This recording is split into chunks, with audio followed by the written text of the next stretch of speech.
Ready? Okay. Welcome, everyone. I'd like to call to order the regular Summers County Board of Education meeting for August 22nd, 2023, 5 p.m. Let the minutes reflect that all members are present. And Mrs. Farley, would you like to lead us in the Pledge of Allegiance, please?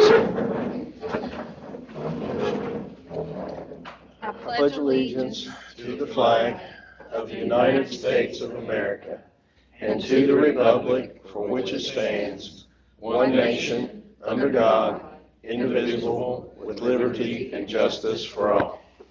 Thank you. All right, item 3, we have approval of agenda or adjustments.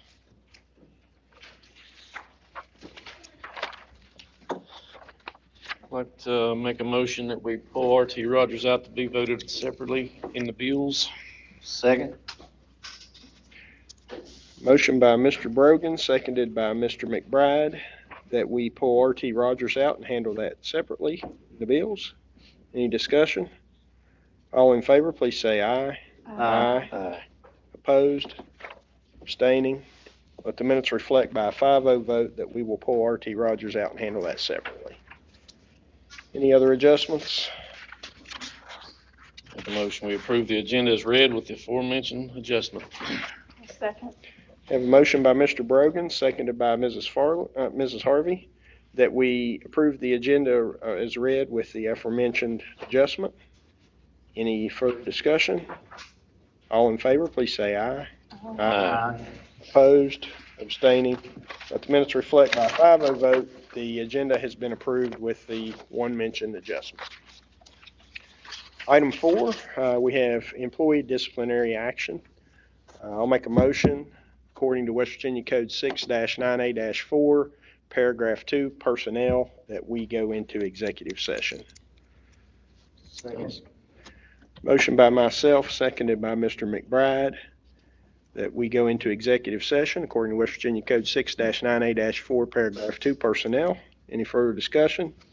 All in favor, please say aye. Aye. Aye. Opposed? Abstaining? Let the minutes reflect by a 5-0 vote that at 5:04 we are going into executive session.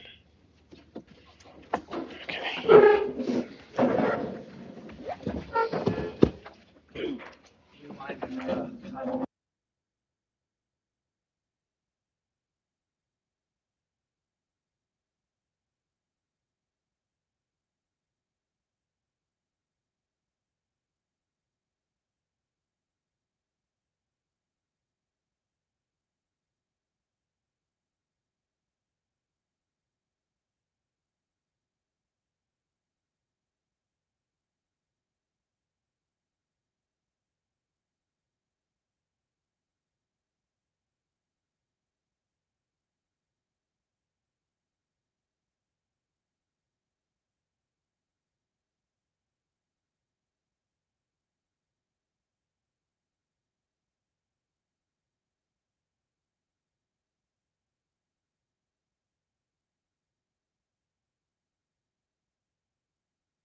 So, executive session ended at 5:11 PM.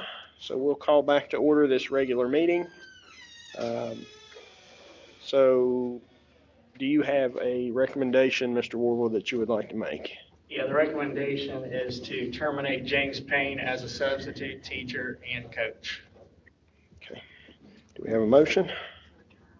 I'll make a motion that we accept the superintendent's recommendation. Okay. Do I have a second? Second.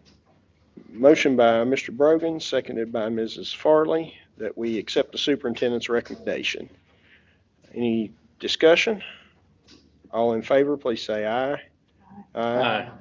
Opposed, abstaining. Let the minutes reflect by a 5-0 vote that the superintendent's recommendation has been approved. Item 5, presentations. We have our secondary data with Cindy Wilson and Greg Mentor and Susan Kincaid.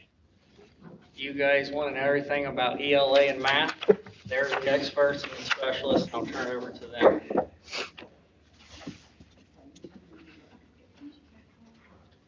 Greg, do you need help with the technology? Just let us know. We'll help you out. Cindy said you got it all taken care of, I believe.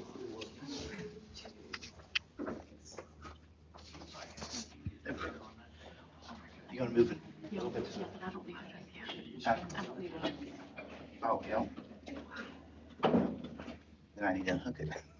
All right. So, Susan, we going ELA first? We're doing ELA first. I don't know how that happened. Okay. Sounds Yes, good.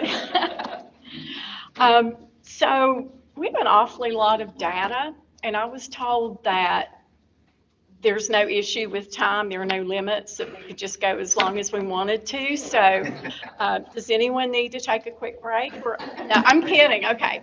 So I believe in keeping it simple, but before I talk about data, which is the fun part of this, I do want to express gratitude that you've had me here this past year for the short time that we were able to. And to Christy Schaefer, who has been, I can't even say, like 16,000 breaths of fresh air, and she's on top of things. She really is. So, and everyone's been so helpful. And I couldn't believe that when I first walked in this school, the teachers were so welcoming. That's not always the case, because when they see someone come in like us, they think, oh boy, now what are we going to have to do? And everybody was just welcoming and grateful for anything and everything that we were able to do with them. Again, before the data, some things about this school. Amazing teaching staff, talented, some newer people on board that, you know, we're working with, and I know that Christy has a new teacher program started, and things are working along that way. But what I found this past year in coming in and working with teachers, and pretty much the bulk of what I like to do was be in a classroom. And it helps me kind of scope out the kids. It helps me kind of see, you know, what are the strengths of this teacher, what are the weaknesses of this teacher, without looking at numbers, with looking and getting to know them as people. A relationship is very important, because otherwise that teacher that might need some help and benefit from it is going to build up a big wall and hear nothing that you have to say. So in visiting classrooms and offering feedback, I would always send them a form that gave, these are your strengths.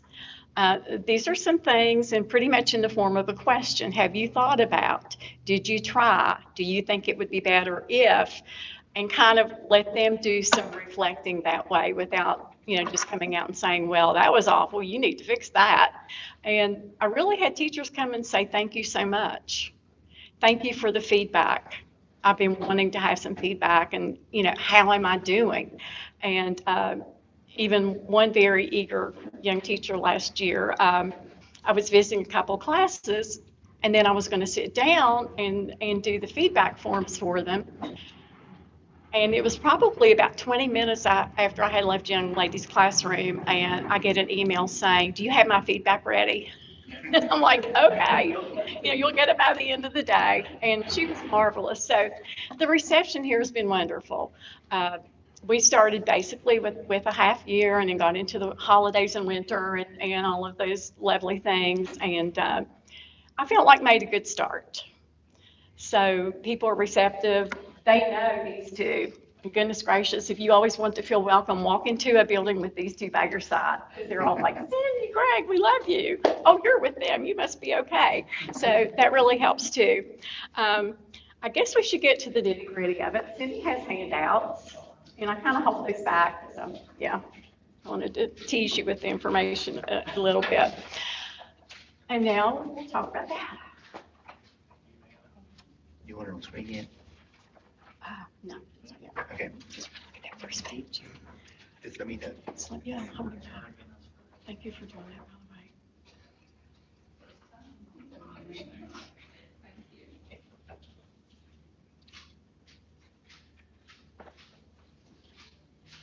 Okay, just a little bit of soft information on the first page, and I really believe this in the first highlighted sentence, that data is meaningless unless we use it to improve. So we have an awfully lot of data, and some of it's sitting here and sitting there, and we might have a lot of files, and some people have files, folders on their computer, but so what? If you get the data and you don't use it to work for you, it's useless. So we take this data, and basically it's what we call data-driven instruction. Teachers need to use that to determine, what did I teach these kids that they actually showed that they mastered according to this assessment? What am I seeing that they did really well in? And sometimes that helps a teacher affirm what their strengths were, and sometimes it helps them if, over and over, year after year, they see a pattern in themselves that their students are weaker in one skill or another, then they can't really blame that on the kids or the test. They can kind of take a thought and think, well, maybe I should try something different with that.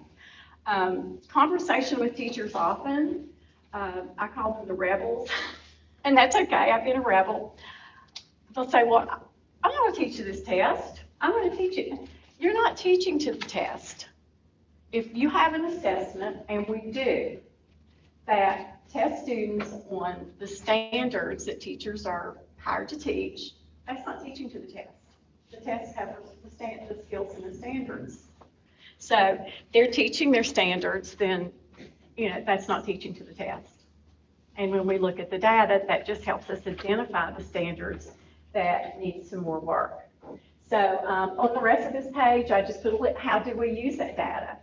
And pretty much what we did was we used the GSA, the summative, and the PSAT, SAT, again, summative tests. We use that data to sit and look at a big overall picture. For example, every single grade level in this building has what I call brand new fresh data, because every grade took GSA last year up through the 9th graders, because they took it last year as 8th graders. There's some data from the end of the year last year. For the 10th, 11th, and 12th grade students, they had the PSAT or SAT that they all took in the spring. So they have something, and I think at the end of the year, I know the teachers here were looking at that data already to get some ideas about this year. So they have something they can look at to drive instruction as far as, what am I going to start with? What do I need to hit really hard? What were a whole number of students not proficient in, then I'll hit that. And I just listed different ways that they've come up with for doing that. Yeah, you can read those. Okay, we'll go ahead because the next page is just what I call a snapshot. And I just took the proficiencies in ELA, because this is what I had to compare to. In ELA, 6th, 7th, and 8th combined. Not real happy with how that looks. However, we'll look at another page that might, give us something to feel better about that. 11th grade ELA over last year went up by 13 points, and 39% proficient. We may think, oh my goodness, that's not even half, but it's not horrible. I mean, it's not bottom. It's not horrible. And again, we'll see some ways that we can think more positively about that. And goodness gracious, look at 9th and 10th grade. PSAT they took this past April. 55% proficient, 51% proficient. So we have an 11th grade English teacher who's probably feeling pretty happy right now because look what he's going to start with. Okay, the next page, I just went with the overall proficiencies, and I did not break this down to the different domains and say this much in informational text or this much in literary text. I basically left it to be just in general, because we don't want to be here all night. Okay, so for 6th grade, we can look and see that we had 23% of those students who would be what we call proficient. But if you look at the yellow boxes, the partially meets, those are always, that's our hope. That's always where all of our good hope lies, because we have 36%, some of whom were very close to being proficient. And that shows that, well, there's our kids that we can move. If they were partial mastery, then we can likely move a good number of them up. Those who were in red, we'll try to move them up to yellow or further and see what kind of jumps they can make. 7th grade, once again, we see 21%, but again, we have 32% in the yellow, and 8th grade, 36% in the yellow. When we get to 9 through 11, the PSAT and SAT runs pretty differently, and basically their benchmark is to being prepared for college. How close are these students to being prepared for college? So you can see, of course, the green means that they're there. They're above level. They are prepared to be able to go to college and do well. Need to strengthen. Obviously, they are not ready. And your benchmark means they're very close. They're approaching. So they're approaching that benchmark. And again, students that we can move. There's so much further ways to drill this data down. And in fact, I love the way the SAT sets theirs out. The teacher can get the instructional planning and look over and get the list of these students who are, and without having to go and do that manually themselves. But it will tell them what they're weak in and what they need. So there are class reports and there are student reports that teachers can use to determine and maybe do some grouping or at least plan their instruction from that point. We have no more slides, no more handouts. Okay, we're good.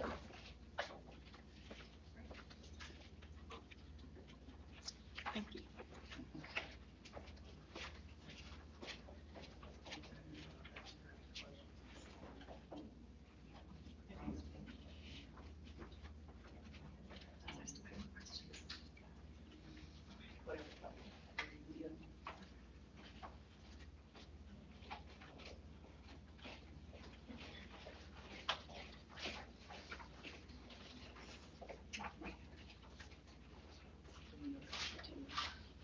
My head's gonna be in the way.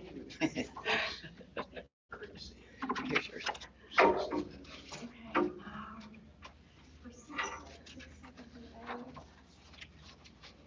So you did a good job of summarizing our existence in the school.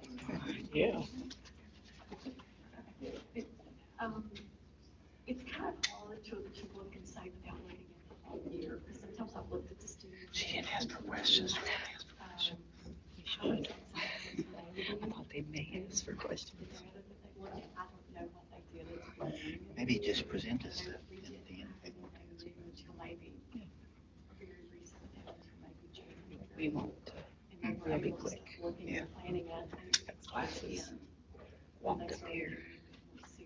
Yeah. Oh, Susie, you see my toes? She was new. I can't get my shoe. I saw her when I was here a lot. Is that Hey Dudes? Those Hey Dudes? Those Hey Dudes? They're knockoff. Oh, my These are bad. These are real. real. These are better hated. They're real hated. Okay, just checking. Hope you get them all there.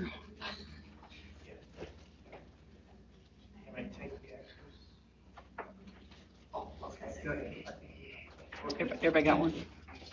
Okay. We're good. Ours is like 5 pages long. I don't know, maybe here a while. Not.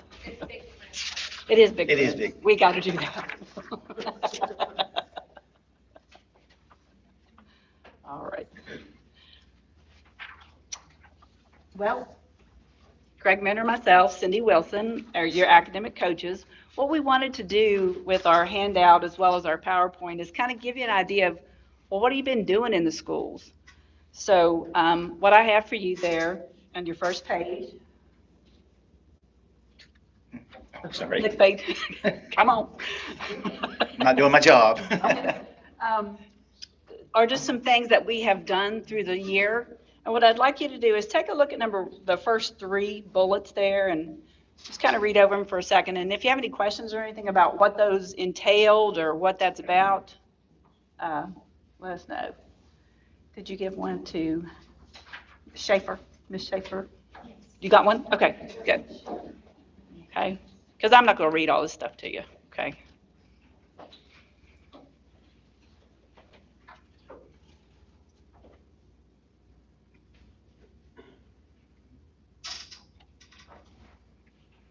Then if you just kind of want to go on through the rest of that page there and see some of the activities, the things that we do throughout the day. Ms. Schaefer, feel free to jump in there.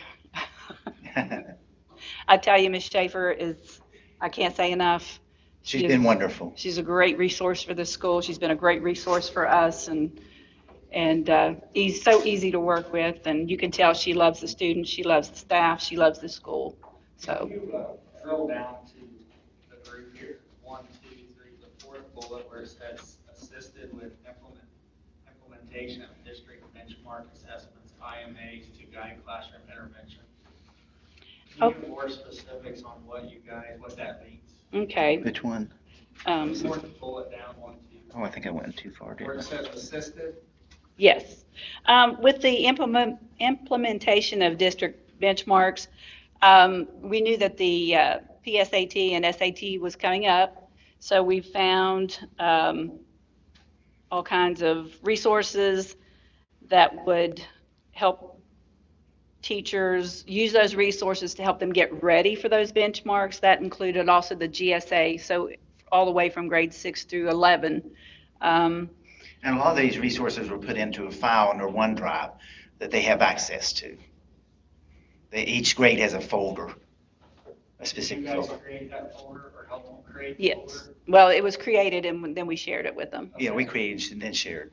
And some of those folders had, gosh, 500 pages of different resources that students could use, or the teachers could use to do practice questions for SAT and the different categories with and without calculators. They could use them for bell ringers, all kinds of things that they could do to help them get ready for those benchmarks. The same thing with the IMAs. Did that answer your question? Yes. Okay, That second bullet on deconstruction of standards, yes. is that something you guys are working in conjunction with Dr. Edwards on? Because I know that's something he works on a lot.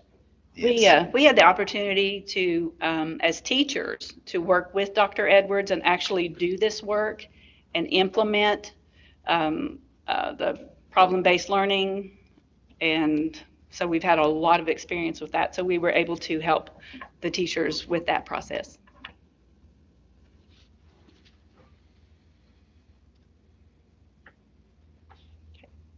Okay, good on that page?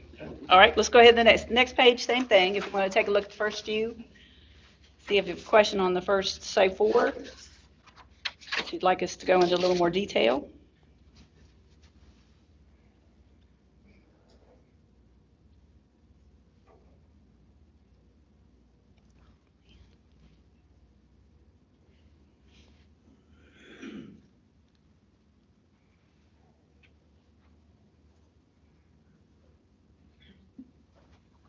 I'm just glad to see classroom management on bullet 1. We hear that's something that's certainly needed a lot of. Do you guys want to touch on that? I know this is about math, but they did help with that when they saw, you gave strategies. Strategies, yes, some things they could do. After we visited the classroom to see, what the classroom environment looked like, then we could pinpoint areas that we could say, hey, why don't you try this? Why don't you try that? And several teachers, especially in the first year we were here in the 6th grade, they said the next year, this past year, was so much better since they started the year out with those strategies. So we really saw some helps for those teachers. I believe they took it on themselves to have a book study, didn't they? They With did. the book we gave them as a resource with these strategies. And then they took the initiative to go further with it. You know, and sometimes several of the teachers aren't teacher trained per se. And, you know, that's something that you learn in a teacher ed program. So just to come into a school and not have that education background and know what to do with all these kids in your room, you know, the guidance I think was very helpful for them. And what I like is these three individuals that are speaking to you tonight, this is how they approach things. And I said, don't give me feedback. You give this teachers feedback, because I don't want them to think we're evaluating them. Be vulnerable to these people. They will not harm you with it. And not one of them talked to me about that kind of stuff. They would say, we're working with these teachers, we're helping with classroom management, and here's some of the strategies we're doing. And then I would always say, go get them and help them out. And we wouldn't ask for names, because if you truly want to get someone to be better at their profession, you don't want to feel like you're being evaluated out of a job. You need to be vulnerable and say, I need help with whatever. And they did a great job of keeping it to themselves and between them and the teacher, and then with Ms. Christy Schaefer. And then you got Kristen Richmond. All five of them worked well together to keep people's names protected so nobody felt like they were being evaluated. I think Susan said it well. We had to build a relationship first. And they weren't real sure of us in the beginning. It's like, you know, here they come, what do they want? You know, and after they worked with us and saw that, you know, we're harmless, we're just here to help, we're a support. And Thought you were spies. yeah, thought we were spies, yeah. To be honest. Yeah. Truly. Mr. Brogan, you drew that line real quick. Uh-huh. I agree with you on that. Could you give them the data that you got, that you prepared? Is that your next slide? It is. You ready for that? I'm gonna get into the data. Okay. Sorry. Okay, no problem. You guys did a great job getting the data. And I tell you, I must give credit to this first page on the SAT. And it's a lot of reading, but Ellen Holt summarized this and did a great job. Now, if you notice, she goes back to 2020, 21, and then does a comparison from year to year. And this is just 11th grade, the 11th graders in 2021, 21, 22, 22, 23. But I think, and the ELA's in here too. But she has some high spots here that I thought were worth mentioning too. How close the scores were to what the average state scores. And she mentions that in several places in here. And if we look at 22, 23, and I'm looking for math. I love Susan, but that ain't my thing. Let me find it here. I think it's the last couple of sentences. Yeah, this year was the first year for the financial algebra.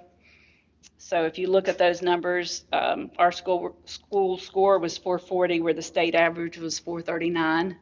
So we're close right there with the state, with 13% meeting the benchmark. Also, for some of our students that are trying to get that promised scholarship, you know, we had 10 that would qualify.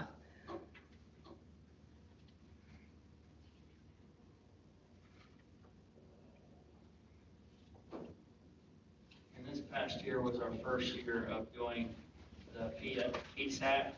Yes. So we're going to use that data to grow with these students as they move towards the 11th grade, so we can help track them and prepare them for some of their, what they need to work on to get their scores up, because at the end of the day, that turns into money if you want to go off to college. So that's huge for a lot of our kids who think, well, I don't have money to go to college. Well, this gives you that opportunity possibly. So that's something we've been working on. This past year was our first baseline data on that, so we're going to use that to grow. Thanks.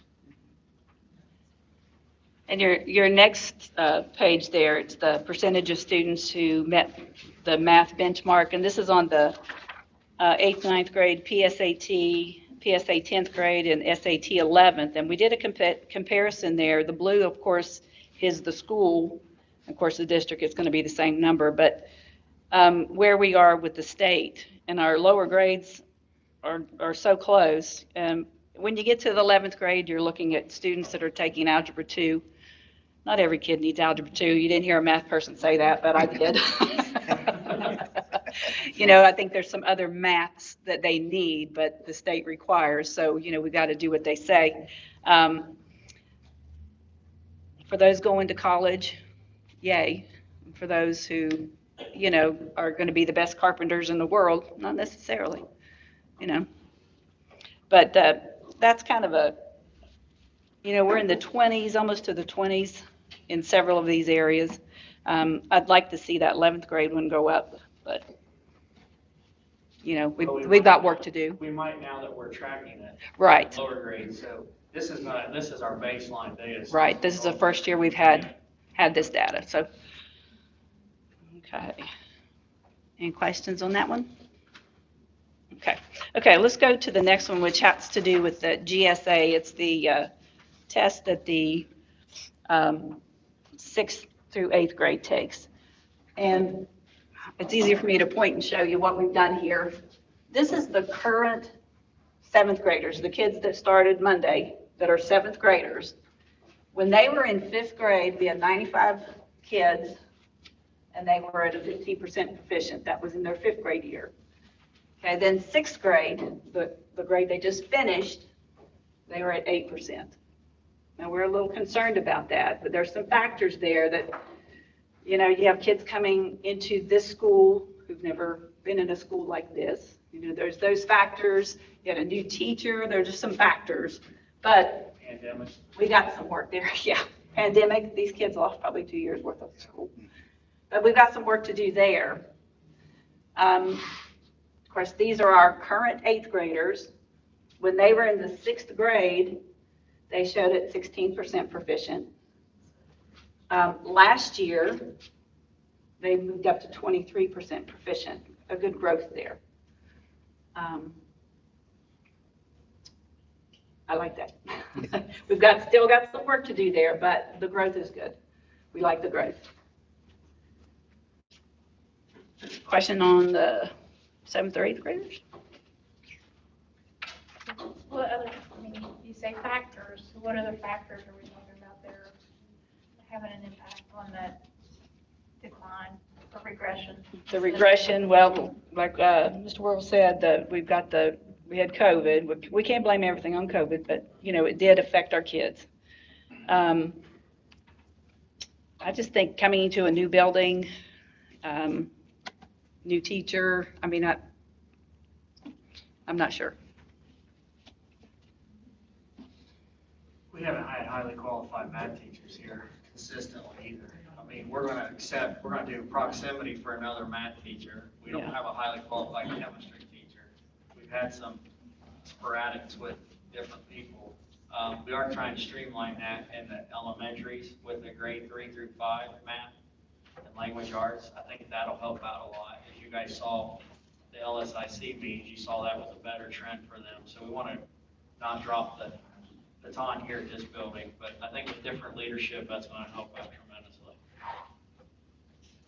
So what are some strategies that you guys worked with the teachers this past year that contributed to some of the growth, and what were challenges that you see as factors? Okay. What she asked, I couldn't hear. Okay. What did we do to? Sorry, I couldn't hear you. What are some of the strategies that you guys used that contributed to the growth? And what are some of the challenges that you all faced that you saw as factors that contributed, that may or may not have contributed to the regression? Well, I think a major factor was we had a new math teacher who hadn't taught math before, and that was a big factor. Yes. Can I chime in? Yes. Some of the other factors was that at the elementary level, they have one teacher all day, and for every subject with that one teaching style. But whenever they come down here, they have a different teacher for each subject. They're changing from every period, they're seeing someone different. They're moving throughout the building where they're used to staying in one classroom. Nothing against our smaller schools. They're coming from a class of 10 to 12 to a class of 25, 28 or more. So the class sizes and those are some of the factors that really have a big impact. And just coming to a building where there's 750 kids moving through hallways, and That scared a me. lot of times they're just trying to figure out how do I get from point A to point B. You know, and a lot of that's some of the factors that affect it. But I noticed that with your top group there, once they've been here a year and into that, you saw That growth. the numbers start to Yes. climb where they're adjusting to that new environment. I agree. Do we have a certified math teacher in this grade? What? Certified math teacher. I'm trying to think who got moved. We did sixth grade, right, last Yes, year? sixth grade. It was the year before. Sixth and seventh had certified math teachers. Eighth has been a vacancy. Yes. And some of the things that we did too, and Mr. Minner was great at this, to model lessons, to provide those resources that really hit the standards, the things that the students were going to be tested on. That's the IMAs and those kind of things. Practicing those. What else did you do? You did all kinds of stuff. And regularly visiting to offer suggestions and strategies too, where we could give them feedback and then go back and say, hey, how did that work for you? Or, is there something else we should try? So those kind of things have been helpful, I think, to help the teacher along. It was hard sometimes not to jump in on the lesson. And we were there more to observe, but just sometimes, you just gotta, it's a teacher and you have to speak up and most of the time they were very receptive. Very receptive. They were glad to, be co-taught sometimes. We're paying you to interject any way you see fit to make those scores continue to climb. Sometimes it's hard to hold back. You just want to get in there because, you've done it all your life and now you just kind of have to sit back and watch. But we do every once in a while. All right, ready for the next one? This is our current ninth graders. These are the ones that did the proximity last year as eighth graders. When they were in seventh grade, they were 32%. And then when they moved on to eighth grade, we just had 11. Just not having that certified teacher in there and that one-on-one with students, I think, is difficult for kids. But what are you going to do? Sometimes that's the only choice you got. The teacher makes the difference. Classes that were proximity taught. Did you sit on some of those? What is it? Sit in on the proximity? Yes. Yes, How you was did. classroom management? That was- The classroom management was great. No problem there. It was very encouraging. What I observed when I was in was some student engagement.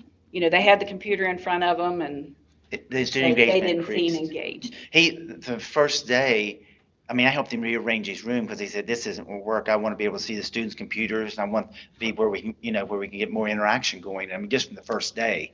And that was a big difference, engagement. Most of the students were on task and they were listening.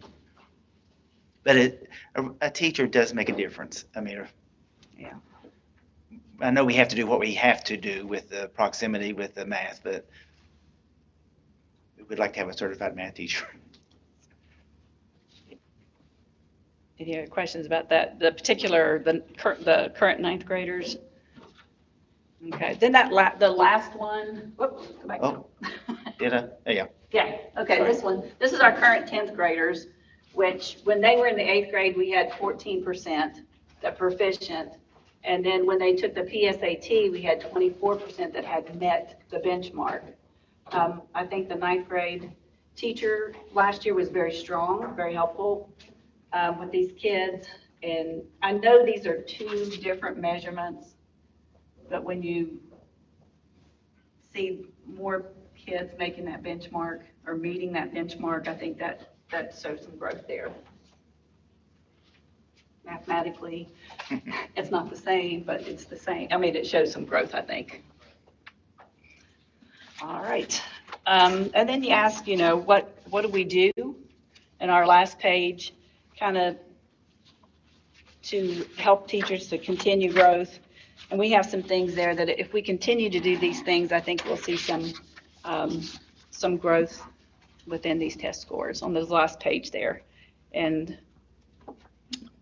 take a look at those. We'll keep supporting our teachers, look at that data, use it to drive the instruction, and work with our staff and administration and Christy and keep moving them to enhance the intervention piece, I think, is one thing that we need to work on. So, meet them where they are. Reach out, I'm sorry. Go ahead. Do teachers reach out to you outside of the classroom? Oh, yes. Email and Oh, emails, yes. Yes. ask questions and need assistance? Ask questions. How can you help me with this? Yes. And When will you, and asking when will we be here again? I'm sorry, What what? do you think you did that had the most impact of the work that you did with our staff? Had the most impact? The most impact. Hmm. I think building that relationship and that trust was one of the first stepping stones, I think. And then to give them the feedback, like Susan talked about, here's what we saw, what do you think about this, and won't you try this? And I think those things have had the greatest impact, where they can see that what they are doing is making a difference. Ms. Randall, that's what I heard was they like the authentic feedback. There's no judgment. They know they're going to tell them, and they know that that'll make them better. So I would say the relationship piece, but that feedback, because when I heard a couple of them get a little frustrated that they didn't give feedback quick enough, it was like, I just saw you today. So that's good that they want to know. They want to know. And it's not always about fixing something, it's also telling, hey, you're doing this well. Keep Yes. that up, and this is what you want to focus on. So Yes. that's what I've noticed from hearing from the people who've talked to me about it. They're like, these people are good, authentic, that we feel comfortable. And then working with, obviously, Christy and Kristen, it's been a good team effort for everybody. Definitely. And we appreciate that opportunity. Okay. Anything else we can help you with? Great, thank you.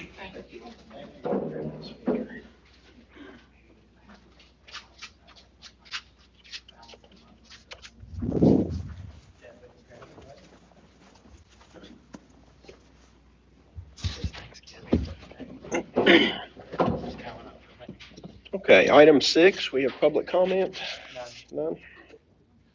Item 7, we have before us the August 8th, 2023 regular minutes. Superintendent recommends for approval.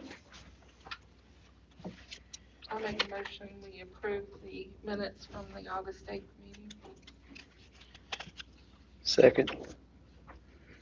We have a motion by Mrs. Farley, seconded by Mr. McBride, that we approve the August 8th, 2023 regular meeting minutes. Any discussion? All in favor, please say aye. Aye. Opposed? Abstaining? Let the minutes reflect by a 5-0 vote that the August 8th, 2023 regular meeting minutes have been approved.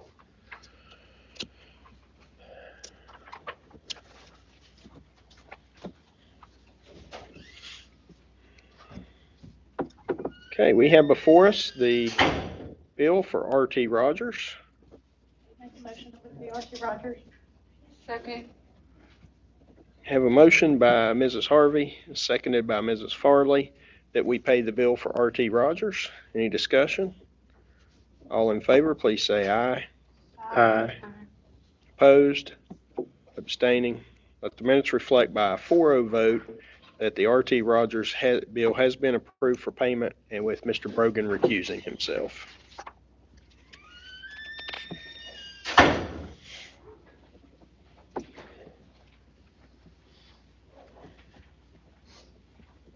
Okay, we now have before us the remainder of the bills. I'll make a motion, we pay the rest of the bills.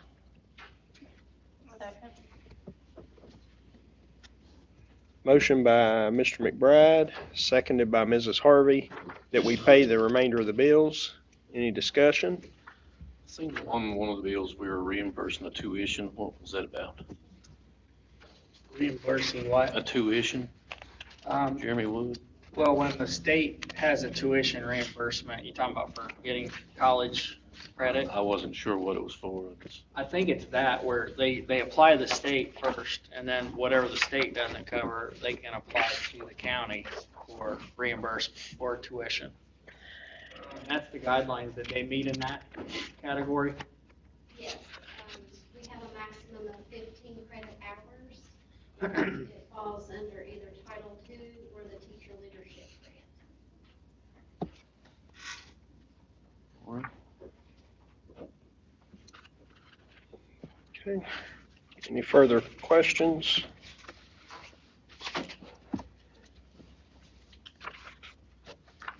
Okay.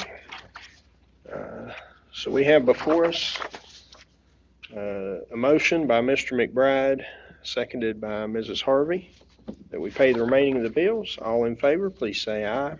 Aye. Opposed? Abstaining? Let the minutes reflect by a 5-0 vote that the remainder of the bills have been approved for payment. We have old business. This is the superintendent's goals for the 23-24 school term, and I will make a motion. West Virginia Code 6-9A-4, paragraph 2, personnel, that we go into executive session. Second. Motion by myself, seconded by Mr. Brogan, that according to West Virginia Code 6-9A-4, paragraph 2, personnel, that we go into executive session to discuss superintendent goals for the 23-24 school term.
All right, executive session ended at 6:10 PM.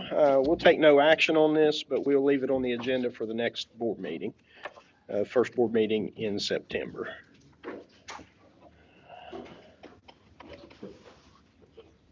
Okay, item 10, new business, approved purchases over $20,000. And we have one, it's for Train. This is the PTAC units for Hinton area. It was $33,250, and this is going to be paid with COVID money. And then we also, that proximity, there's a handout there. Thank you, It's yes. $47,874.95, and this will be used with COVID money as well, because this will give us a highly qualified math teacher teaching 1, 2, 3, 4, 5 periods of the day. Who will, so I know Mr. Hartwell is our virtual facilitator, but he will not be the proctor in the class, will he? I'll have Sir. Mr. Coon, because he's been working on that. Correct me if I'm wrong, we have one of our, we have Mr. Blevins. Okay. Right now. Yeah. Okay, You may also notice that to save money, it's a 3-day-a-week block teacher, us providing services between. Mhm. Dr. Green, you have specific days, correct? Did I see that?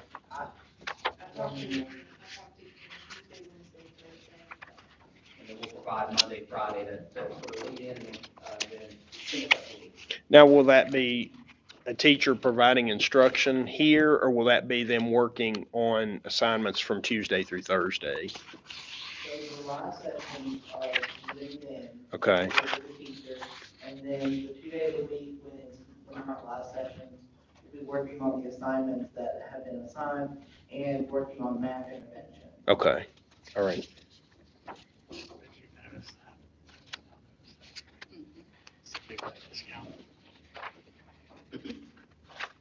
Okay, so we have before us two purchases over 20,000. That's Train and Proximity.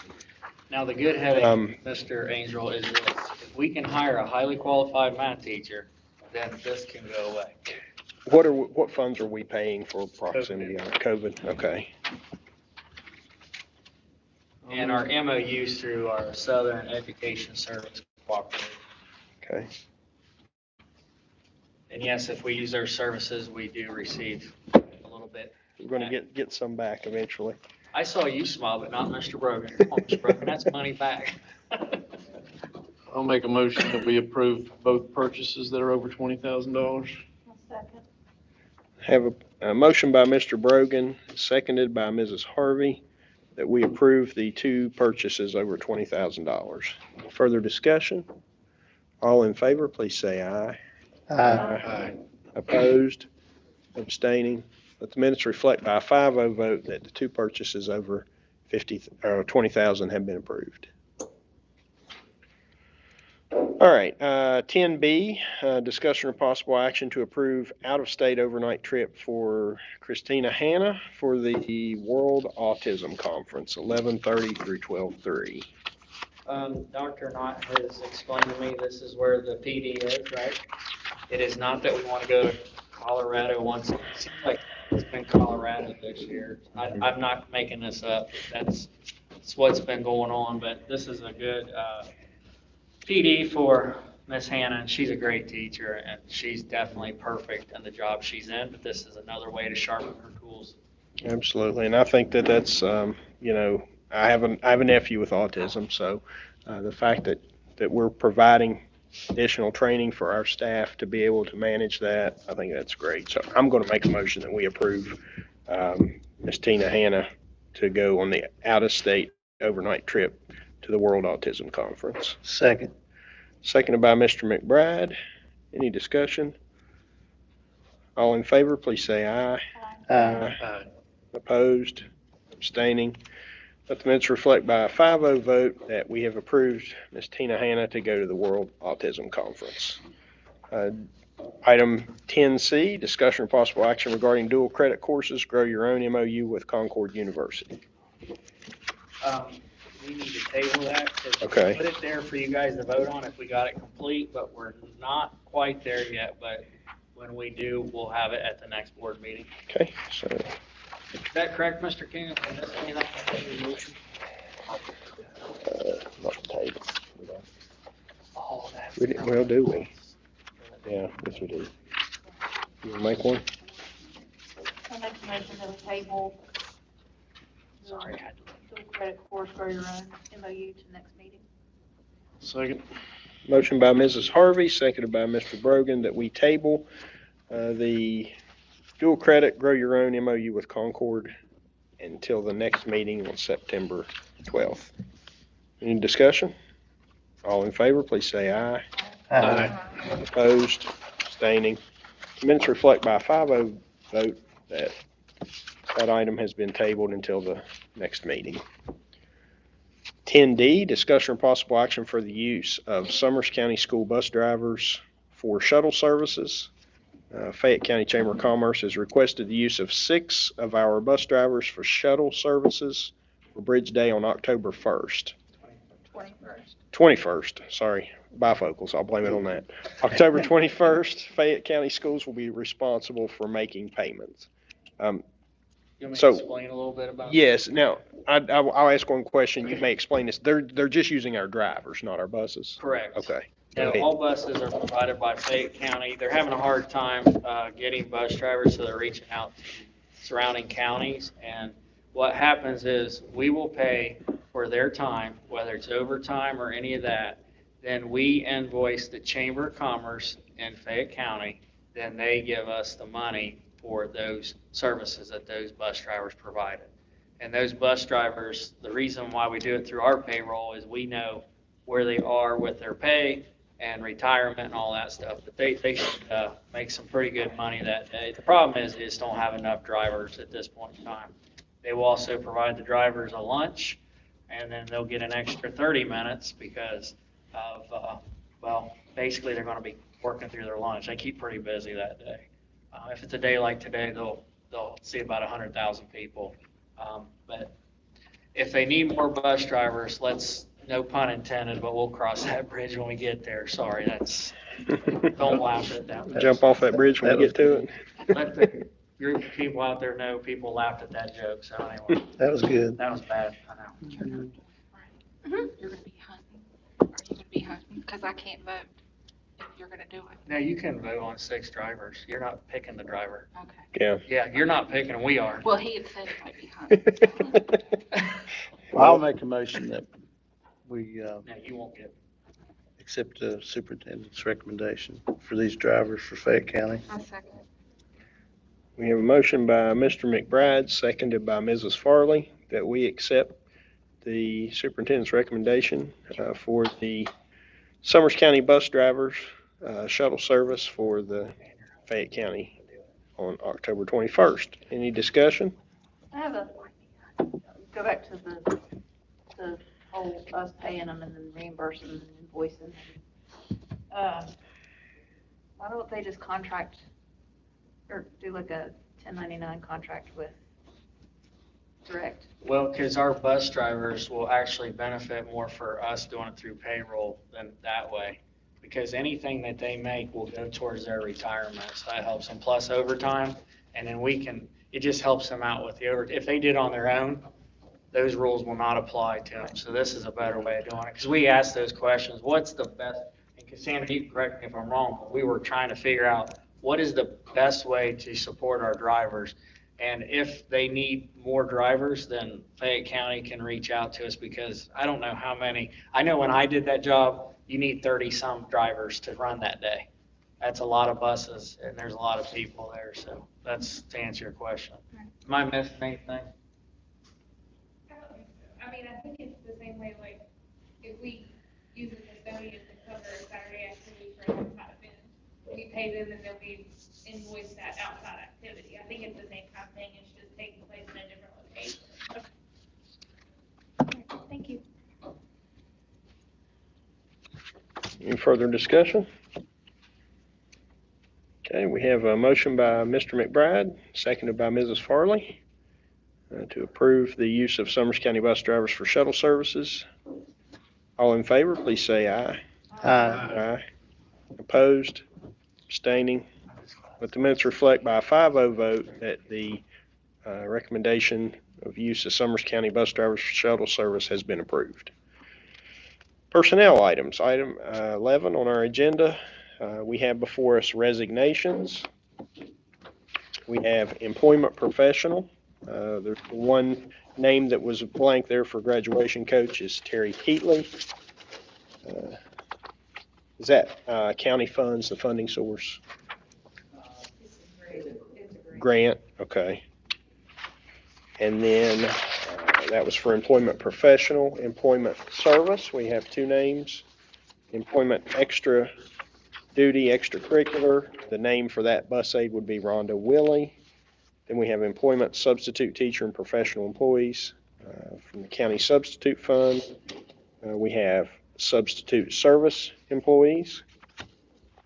And we have homebound teachers. Teacher, that's one, Mr. Addington. These have all been posted on the agenda as required, and all the names have been made public. What was the name on the graduation coach? Terry Keatley.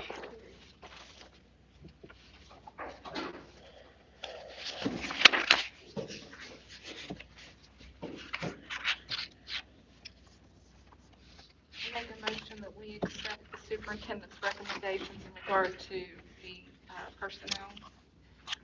Second. We have a motion by Mrs. Farley, seconded by Mr. McBride, that we accept the superintendent's recommendations on personnel. Any discussion?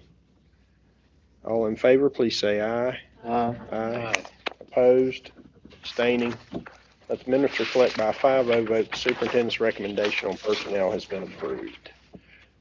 Item 12, superintendent report. I put in your packets a copy of our, it's nice that we're having our instruction meetings the same day as the meetings at 2 o'clock from Radford and Radford. You can see that we're 57% complete. Just lets you know, as you look at the school ground, you can see the part that's attached to the building. It's under the roof. They're working their way around. You can see a steel structure that's going in the office area, and that's the STEM lab storage room, and then you have the locker room. They're just working their way around so they can put that all under roof. And then the gymnasium and the walls and that concrete will come up next as they move forward. So if you want to, after the board meeting tonight, I'd be glad to take you guys out there to look at things. It's dry. It's cleaned up pretty well. So if you guys would like to check things out, you're more than welcome to do that. The first day back to school was yesterday. First 2 days, I hope they continue to go the rest of the school year like this, because everybody's worked so well together to make things happen. I know some people said, what about some of those little ones that get left on the school bus? I said, don't worry, that's next Monday, pre-K and kindergarten. And I say that with some levity, because those little ones get so tired after a whole day of school. But wait till this week. When this weekend comes, you're going to have a lot of people. And I don't mean just kids, I mean adults too. It's just different going back after summer and going 5 full days of school. So the good news is the staff seems like they're upbeat, ready to go. I sent an email to all the principals last evening. I'm proud of them. Thanks for what you did to make it a great first day. And then we just want to continue to do the great work that we're trying to do. And then you saw tonight with the academic achievement that we need to grow. We got some places where we need to grow, but everybody seems like they're gung-ho and ready to move forward. And just to let you know, this Thursday night, we have a football game. I think some people didn't realize that, but the reason why I'm telling everybody now is because you got a home football game. It's Thursday night. Be nice to see some people get there, but now that we've started school, you might have some people too tired to want to go to a football game. I guarantee you that everybody's ready to go, and I couldn't be prouder than the team of people. This is year 4 for me. It just seems so much easier once you get into a system. Everybody knows how to work things out. It's gone really well, so we're pretty proud of everybody, and it's been a great start of the school year, guys. So I don't have much more to report other than that. You guys saw my goals. We'll work through that. I think it's all good, and we'll keep moving forward. Okay. Thank you, sir. Yep. Point of privilege, 13, item 13. Ms. Harvey, do you have anything? So I just want to congratulate Dr. Green and the staff here at the middle school and high school being able to come here as a parent Tuesday night last week for open house, to be able to meet all the staff and be able to show my son around and make him try to feel comfortable with folks that'll be here and where things are at. And then, as mentioned, I think the other piece too is then seeing first day of school back Monday morning on social media to see so much of the community just lifting up our staff and our students and covering them in love and prayers to just watch everybody this year. Thank you. It's just really early in the game to be able to pick out individual things to do a point of privilege to. But just to piggyback what Megan said, it's all looking great, and I just appreciate everybody system-wide for all the teamwork. It just seems like we're going in a good direction, and it's very appreciated. Mrs. Farley? You skipped Jay. Yeah, but now he can say she stole mine, right? That's right. We've had such an outpouring of love, all the board members, since opening day last week, and we really appreciate that. But basically, we're just little puny people, and the real people are the ones out there in the trenches. That's all of you guys and all the faculty and staff, and you're the heroes, and we just really appreciate all of you. And anytime you need us, we are here, and we mean that sincerely. You took it all. See, I knew it. No, I would like to say, I've heard some positive feedback from employees over, we just started back been here for 2 days, but it's all been positive that I've heard so far. And I want to thank everyone that's involved for making that happen. Because being involved in the opening of school, I was there a few times, and it's a lot of stuff has to come together for it to work. Yeah. Everybody working together is what makes it happen. So thank you.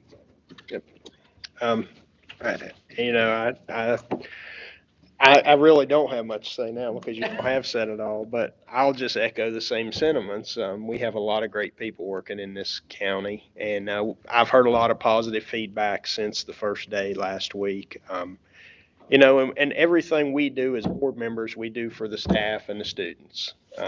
I don't think there's any of us up here that are here for what we can do for ourselves or our children or anybody else. It's for the students and the staff, and we want feedback. So if there's something on the agenda that you want to voice your concern over, or you want to voice your opinion over, we welcome you to come to the meetings. We welcome you to reach out to us. One thing I do want to mention business-wise on my point of privilege, I received an email from, as you all know, Mr. Warvel and myself are both on the SESC committee for this county. Jason Butcher sent an email out, and I'm sure you received this as well, Mr. Warvel, regarding dental insurance that SESC is going to be able to provide to staff members. I will forward the email to each one of you all.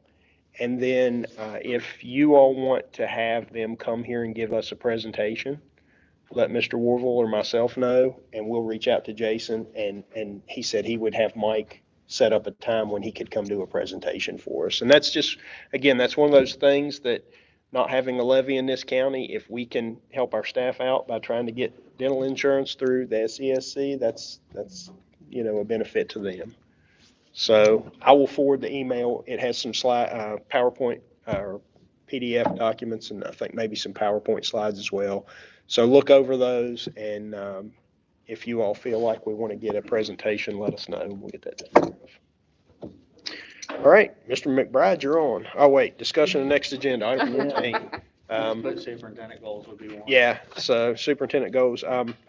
let's Did also, you also want like slash board goals, or is that? yeah, something we because already that's, together? that's kind of, we can work those together, yeah.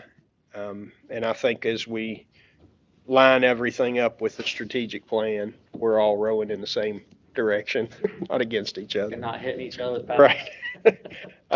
Any other items for the next agenda? We probably need to. What do you think? Do we need to put levy on there for discussion? Really need to get rolling. Probably need to have some discussions about it, so let's put that on the next agenda. I think also we have brought this up, and we brought it up in our work session, is that board approval for purchases. We need to look at that number. It's, Maybe move it to 25. we need to move it to either the top or the bottom of one of the criteria in the purchasing policy. We're right in the middle of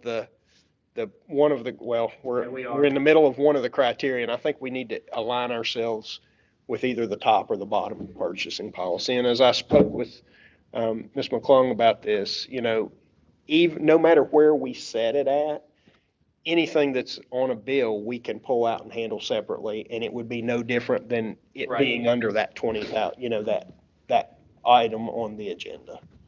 So, did I state that correctly? So- And hold the check, because the checks don't get mailed out until the day after the board meeting. So if there's anything you ever want any more information on, we can just pull it, hold it till the next meeting regardless of what. So let's put that on the agenda, and if, I'll have to go back through the policies. Did we have a policy, do you recall specifically, that listed that $20,000 threshold? Yeah, because when I came here, I think you guys had it 5. Yeah. And you guys agreed to move it to 20. And now it looks like, since like you said, that number's just in a weird spot. Yeah. Let's just adjust it. And if you guys would rather just go 25, that's fine. Just if you're still wanting to do baby steps, whatever you want to do Yeah, it. well, and I think if there is a policy that specifies 20, we'll just need to review that policy and Yes. have it adjusted. So, I did look earlier, but I didn't have enough time to go through all the policies to see specifically if there is one. So that, we can do that before the next meeting. Okay. Mr. McBride, you're on. All right, I make a motion, we adjourn. The time is 6:34. Thank you, everyone.